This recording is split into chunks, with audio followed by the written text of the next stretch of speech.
Hari ni di ABB kakak menggayakan baju daripada Dewi Sofia yang kakak rasa kakak nak tunjuk dekat semua orang apa yang cantik dia, yang kakak suka. Detail yang ada di bahu. This is my favourite.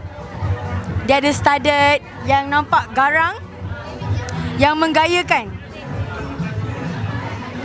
Yang menggayakan ledakan geometri mengikut tema yang berada tahun ni. Dan juga beg kakak akan bawakan Chanel.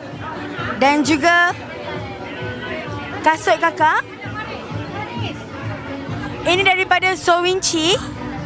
Disponsor oleh Sowinchi. Malam ni kakak dapat tengok persembahan daripada makcik kakak sendiri, Ella.